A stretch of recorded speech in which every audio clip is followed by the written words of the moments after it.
Hello, magandang oras po. Meron akong ipapakita sa inyong bato. Yan, nakuha ko ito kasama sa pagkuha ko kahapon sa Biyernes. Pagkatapos ko nakuha yan nyog, ay nagpunta ko sa kuweba at ito rin ang aking nakukuha sa loob ng kuweba. Ayan o. Yan, maganda talagang pagkabato.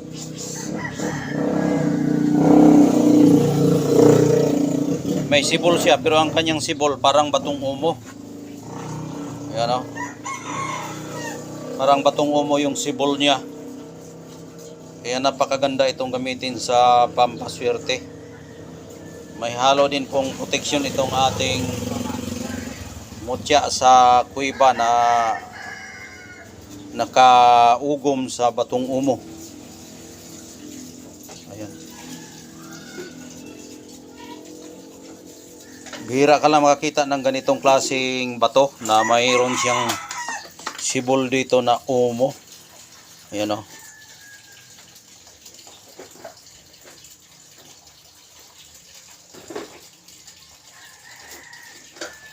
Ayan.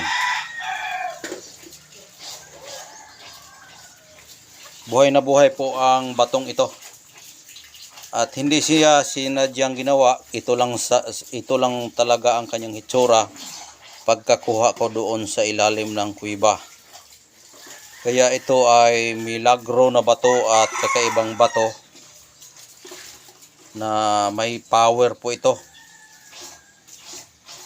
May power. Kung ito'y makukuha mo, yan, bilog itong bato. Bilog ito. Ito ang legit na original na umo.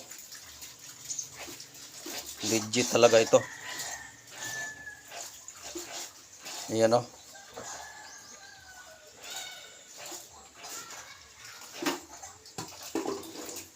Crystallize siya na may pagka crystallize siya o. Yan, ano tingin nyo nito?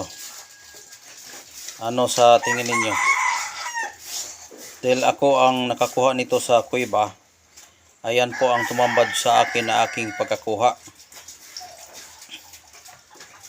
Kakaibang itsura siya, kaya kinuha ko siya dahil nga ay kakaiba. Kasi kapag kakaiba kasi milagro po yan. Kapag milagro may power yan, dahil ang milagro po ay kakambal sa milagro ng ating Panginoong Hesukristo.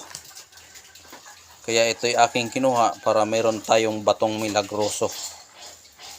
Ayan. May power po yan.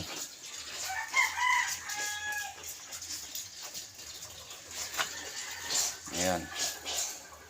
Kung gusto ninyo ito na ganitong klaseng bato o mutya na galing sa kuweba, may iniwan akong numero dyan. Pwede kayong kumontak sa akin para meron din kayong ganitong klaseng birtud. Ang gamit po nito, maganda ito sa swerte sa negosyo, maganda sa pagpang-apply ng trabaho, maganda sa hanap buhay, may halong proteksyon at taguliwas, tagulilong. Iwas sa mga disgrasya, iwas sa mga barang daot hilo. Ito ang gamit niya.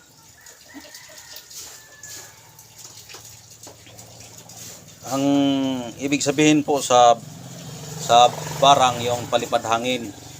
Yung sa hilo, yung makakain mo yung hilo, ibabad mo lang ito sa tubig, lagyan mo ng mainit na tubig. After 15 minutes, inumin mo ito. Maayos yung ayong mga sakit. Mawala yung pagkahilo mo. Ayan po ang gamit niya.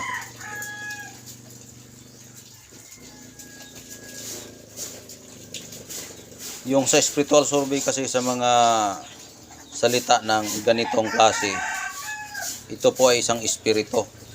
Espiritu po ito ng ating mga namamatay noong unang panahon, at dumapo sila sa bato.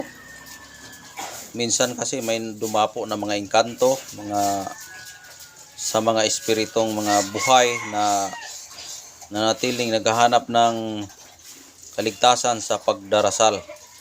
Kaya pumasok sila sa bato para kung sino makakuha nito, kailangan na maalagaan sila para sila mismo ang palagi nating gabay sa ating paglalakad. Dahil hindi ito magkaroon ng power o virtud kung walang pumapasok na espiritu sa batong ito. Kaya ang batong ito may virtud na galing sa espiritu na mga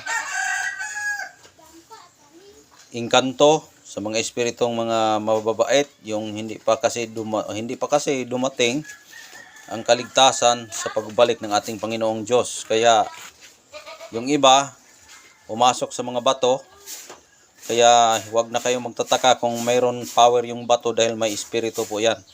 Dahil hindi mabuo ang bato na may mga milagro kung walang espiritu. Kaya kapag dala mo ito, kung ano ang iyong iutos sa batong ito, ay susundin ka niya dahil ikaw na ang amo niya. Kaya lahat ng nagtatangan ng mutya, kung hindi nyo alam, may espiritu po yan at hindi nyo alam kung anong mga espiritu niyan. Kaya kung dala kayo niyan, kailangan pausukan ng mga kamanyan, dasal-dasalan ng ating pagdarasal sa mga girero sa ating mga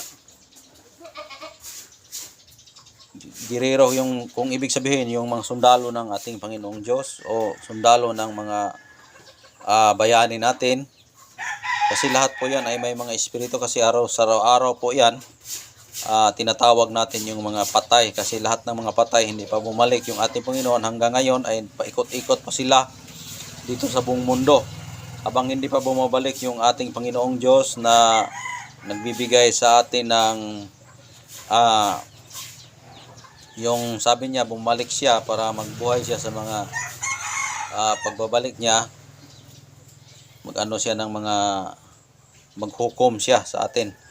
Kaya ito ay hindi pa bumalik ang ating Panginoon, kaya ito'y pumasok sa mga bato, kahoy, kahit saan-saan. Kaya huwag kayong magtataka kung may power yung mga bato, kahoy, birtud, dahil nga mayroon siyang espiritong mga buhay na pumasok sa mga halaman, mga kalikasan. Yan po ang kasaysayan ng mga bato na may mga power. Kaya kung meron ka nito, ikaw ang mag-utos, kailangan dasalan mo rin para gagana po sila at manatiling nandyan pa ang kanilang espiritu sa mga bato. Kung ano ang yung inuutos ay matutupad at masusunod nila. Itong umo, kasi yung umo ay espiritu po ito ng inkanto na wala pang katawan. Dahil lahat po tayo na mga tao ay engkanto po tayo na nagkakaroon ng katawan, kaya ngayon may katawan na tayo. Kaya ang engkanto po ay nakabase po yan sa espiritu na walang katawan. Meron silang espiritu pero walang katawan, kaya nagagawan sila sa mga katawan natin, yung mga bagong isinilang, magagawan yan sila kung sino ang pumasok sa katawan ng bata. Kaya yung iba hindi nakapasok paglabas, kaya doon sila pumasok sa mga bato. Kaya kung makakita ka ng mga batong milagro, may power po yan dahil nga sila ay may nakatira na mga gabay na katulad dito. Kaya yun lang po ang aking masasabi sa mga mutya na aking nakukuha. Ito ay may power at gabay po ito. Kailangan lang dasalan para meron tayong power din, dahil nga sila ay mismo ay naghahanap ng kaligtasan, tayo rin ay naghahanap ng kaligtasan. Magdarasal po tayo sabay ng material na mga mutya para gagana sa atin ang mga mutya.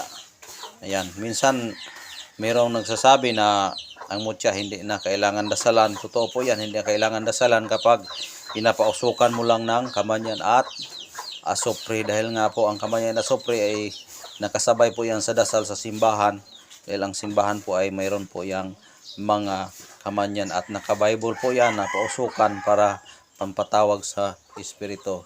Yun lang po ang aking masasabi. Maraming salamat. God bless po sa inyong lahat.